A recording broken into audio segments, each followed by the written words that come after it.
Avez-vous déjà ressenti ce vertige étrange, comme si une rencontre venait réveiller en vous quelque chose d'invisible, mais de profondément familier? Vous savez, ce sentiment d'être face à une personne qui, sans effort, semble toucher les racines mêmes de votre être.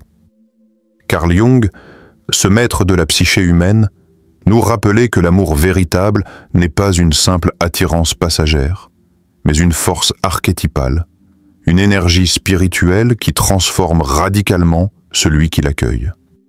Dans un monde où l'on confond trop souvent passion et profondeur, où les relations se réduisent à des jeux d'apparence, il existe des signes subtils, mais infaillibles, qui indiquent que vous avez trouvé l'amour de votre vie.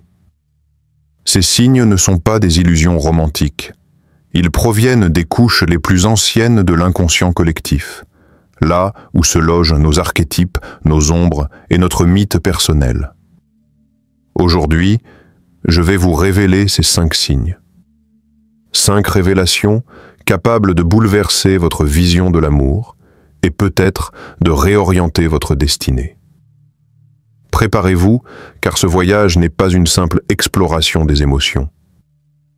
C'est une plongée dans la sagesse de Jung, dans la rencontre entre votre inconscient et l'évidence que votre âme a toujours connue. 1. L'activation de l'anima et de l'animus, le déclencheur invisible. Il existe des rencontres qui dépassent la logique, des rencontres qui bouleversent nos repères intérieurs et réveillent une partie de nous-mêmes que nous ignorions totalement. Carl Jung appelait cela l'activation de l'anima et de l'animus. Derrière ces mots se cache une réalité universelle. Chacun porte en lui une polarité inconsciente, une force complémentaire qui sommeille en silence jusqu'au jour où elle est réveillée par la présence d'un autre. Chez l'homme, l'anima représente la dimension féminine de son inconscient.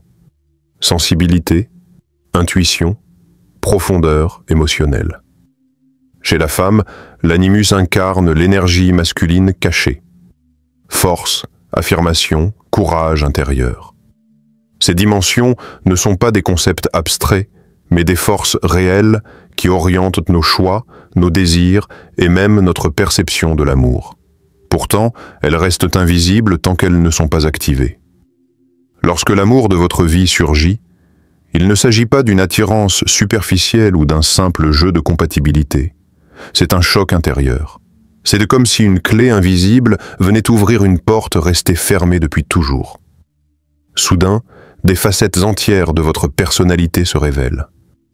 Vous découvrez en vous une sensibilité que vous aviez étouffée, une force que vous croyiez inaccessible, une profondeur que vous n'aviez jamais osé explorer. Ce phénomène n'a rien de romantique au sens banal du terme.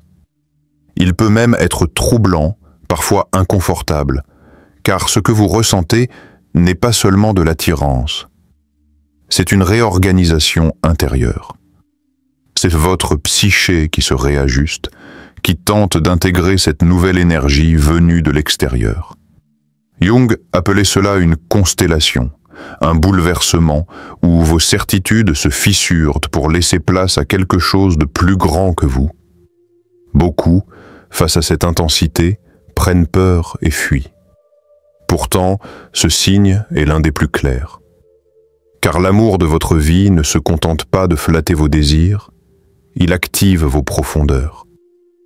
Il révèle la part manquante, celle qui vous conduit à devenir un être complet. C'est une rencontre qui donne l'impression étrange de rentrer enfin chez soi, comme si vous reconnaissiez une part oubliée de vous-même dans le regard de l'autre. 2. L'ombre, l'épreuve de vérité. Avez-vous déjà remarqué que, dans certaines relations, ce n'est pas la lumière de votre être qui est révélée en premier, mais vos zones d'ombre? Cette partie de vous que vous préférez cacher, que vous évitez même d'admettre à vous-même. Jung appelait cela l'ombre. Elle rassemble vos faiblesses, vos peurs, vos pulsions inavouées, mais aussi vos forces dormantes, vos talents refoulés, votre puissance encore inexplorée. Et voici la vérité. L'amour de votre vie ne se contente pas de vous admirer pour vos qualités visibles. Il pénètre au-delà de cette façade jusqu'à votre ombre. Là où tant d'autres relations échouent, car elles s'arrêtent à la surface, l'amour véritable regarde vos contradictions sans détourner le regard. Cette personne perçoit vos excès, vos fragilités, vos blessures, et pourtant elle ne fuit pas. Elle ne cherche pas non plus à vous corriger. Elle accepte. Mais cette acceptation n'est pas complaisance. Elle agit comme un miroir vivant, vous confrontant à des aspects de vous-même que vous auriez préféré laisser enterrer. Vous pouvez ressentir cela comme une provocation, parfois comme un défi. Pourtant, il ne s'agit pas d'une attaque, c'est une invitation. Une invitation à accueillir enfin cette ombre, à l'intégrer, à la transformer en énergie constructive. Vous le remarquez dans de petits détails. Ce trait de caractère que d'autres critiquaient devient une ressource nouvelle. Votre sensibilité, jadis jugée excessive, devient une empathie qui rapproche les âmes. Votre entêtement, perçu comme un défaut, devient détermination lorsque vous êtes soutenu. Cette personne vous révèle que même vos faiblesses peuvent devenir des forces, à condition d'être acceptées et intégrées. Ce processus est exigeant, parfois douloureux, car il met l'ego à l'épreuve. Mais il est aussi profondément libérateur. Car tant que l'ombre reste ignorée, elle sabote vos relations dans l'ombre justement, par des colères incontrôlées, des peurs irrationnelles, des jugements injustes. L'amour de votre vie, lui, ne fuit pas ces tempêtes. Il les traverse avec vous. Il sait que derrière, il y a un être plus complet qui attend de naître. 3. La synchronicité. Quand l'univers prend position. Il existe des moments où la frontière entre hasard et destinée se brouille. Ces instants étranges où la réalité semble conspirer pour orchestrer une rencontre, où les coïncidences se répètent avec une précision presque surnaturelle. Jung appelait cela la synchronicité. Et lorsque vous êtes face à l'amour de votre vie, ces synchronicités se multiplient, comme si l'univers décidait de prendre position en votre faveur. Vous croisez cette personne dans un lieu où ni l'un ni l'autre n'auriez dû être. Vous pensez à elle, et au même instant, un message, un signe ou une image surgit. Vous partagez des rêves similaires, ou bien vos pensées se rencontrent comme deux rivières qui s'unissent sans effort. Est-ce que le fruit du hasard? Jung affirmait que non. Derrière ces événements improbables se cache une intelligence plus vaste, un ordre invisible qui dépasse la logique. La synchronicité est la manière dont la vie murmure. Regarde, tu es sur le bon chemin. Elle ne se manifeste pas dans la banalité, mais dans l'improbable. Elle apparaît souvent dans les moments de crise, comme si elle venait confirmer que, malgré le chaos apparent, une force plus grande vous guide vers ce lien. Ces signes n'ont pas besoin d'explications rationnelles. Ils sont ressentis comme une évidence, une certitude intime que quelque chose de sacré est à l'œuvre. Lorsque vous vivez ce type de connexion, le temps lui-même semble s'effacer. Les événements ne s'alignent pas par hasard, mais par nécessité. Chaque rencontre fortuite devient un chapitre de votre histoire commune, chaque symbole répété, un rappel que cette union n'est pas ordinaire. Vous commencez à percevoir que votre relation n'est pas seulement une affaire de deux personnes, mais une convergence orchestrée par le tissu même de l'univers. C'est alors que la magie devient quotidienne. Une phrase dite par l'un résonne comme une réponse attendue par l'autre, une intuition partagée s'avère juste, un silence commun devient plus éloquent que 1000 paroles. Ces synchronicités ne prouvent pas seulement que vous êtes liés, elles indiquent que vous participez ensemble à une destinée plus vaste. 4. L'activation des archétypes. Devenir plus que soi-même. La plupart des êtres humains traversent leur existence en n'utilisant qu'une fraction de leur potentiel. Ils jouent un rôle limité, l'amoureux, le parent, le travailleur. Mais au fond, chacun porte en lui une multitude de forces endormies, des archétypes universels qui ne demandent qu'à être éveillés. Jung affirmait que nous sommes comme un orchestre intérieur, mais qu'une grande partie de nos instruments reste silencieuse. Et puis, il y a ces rencontres rares, celles qui déclenchent une symphonie. L'amour de votre vie agit comme une clé mystérieuse. Il active simultanément plusieurs archétypes, réveillant en vous des dimensions entières que vous n'aviez jamais osé explorer. C'est la différence entre jouer une simple mélodie et entendre résonner toute une harmonie qui vous dépasse. Sous ce regard, vous ne devenez pas seulement l'amoureux. Vous découvrez le sage, le protecteur, le créateur, l'explorateur. Vous osez exprimer une profondeur de compassion, un courage inattendu, une créativité débordante. Et ce n'est pas parce que vous cherchez à impressionner l'autre, c'est parce que sa présence fait jaillir, comme par enchantement, ces forces dormantes de votre être. Ce processus n'est pas unilatéral, il est réciproque. Dans une véritable rencontre, chacun agit comme catalyseur de l'autre. Vous devenez miroir et déclencheur, l'un pour l'autre. Ensemble, vous créez une alchimie qui dépasse vos forces individuelles. L'intelligence combinée s'élargit, la créativité se multiplie, le courage s'intensifie. C'est comme si deux flammes fusionnaient pour créer un feu plus grand, capable d'illuminer bien au-delà de vos existences personnelles. Lorsque ces archétypes s'activent, la vie prend une ampleur nouvelle. Les obstacles deviennent des terrains d'apprentissage, les projets prennent une dimension inspirante, les gestes les plus simples acquièrent une profondeur inédite.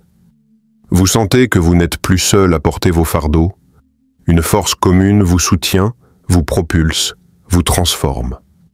C'est cela, l'un des signes les plus sublimes de l'amour de votre vie.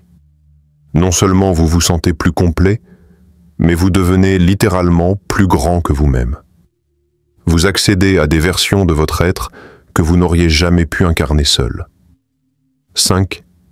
Le mythe personnel. La rencontre avec sa destinée. Il arrive un moment dans l'existence où tout ce qui semblait fragmenté commence à s'assembler. Comme si chaque douleur, chaque échec, chaque victoire et chaque silence s'imbriquaient soudain dans une trame plus vaste. Jung appelait cela le mythe personnel. C'est le récit unique, propre à chacun, qui donne un sens à la vie entière. Et l'amour de votre vie n'est pas une simple étape dans ce récit. Il en est souvent la révélation. Avec cette personne, votre histoire prend une cohérence inattendue. Vous comprenez que vos blessures n'étaient pas des accidents, mais des préparations silencieuses. Que vos solitudes n'étaient pas des pertes, mais des espaces où vous avez forgé la force nécessaire à cette rencontre. L'amour véritable agit alors comme une lumière qui éclaire rétroactivement tout ce que vous avez traversé. Ce qui paraissait chaos devient apprentissage. Ce qui paraissait vide devient préparation. Ce signe ne se vit pas dans les apparences ni dans la mise en scène romantique que nous vendent les récits modernes. Il se ressent au cœur, dans ce sentiment tranquille mais implacable que votre vie trouve enfin sa place dans un grand récit. Vous cessez de courir après un sens, car il s'impose avec évidence. Cet amour n'ajoute pas simplement une page à votre histoire, il révèle le livre tout entier. Lorsque vous êtes en présence de l'amour de votre vie, vous percevez une vérité profonde. Vos différences ne sont pas des obstacles, mais des complémentarités. Vous réalisez que ce que vous portez en excès trouve son équilibre en l'autre, et que ce qui lui manque se déploie à travers vous. C'est ce que Jung appelait l'union des opposés, une alchimie sacrée qui transcende l'individuel. Alors, le quotidien prend une autre texture. Les gestes simples deviennent rituels de sens. Les instants banals acquièrent une valeur symbolique. Chaque jour se vit comme une page sacrée d'un mythe qui s'écrit à deux. Et dans ce miroir vivant qu'est l'autre, vous découvrez la version la plus authentique et la plus complète de vous-même. Si vous avez reconnu dans ces mots des échos intérieurs, ne les ignorez pas. L'univers vous parle souvent à travers ses synchronicités, ses archétypes et ses transformations intimes qui dépassent la logique ordinaire. L'amour de votre vie n'est pas une distraction. C'est un portail vers votre vérité la plus profonde, vers le déploiement de votre être complet. Alors, osez regarder vos relations avec un regard nouveau. Cherchez au-delà des masques, au-delà des habitudes confortables. Écoutez ce que votre âme murmure quand elle se sent enfin vue, reconnue, révélée. Et si vous sentez que ce message résonne en vous, ne le gardez pas pour vous seul.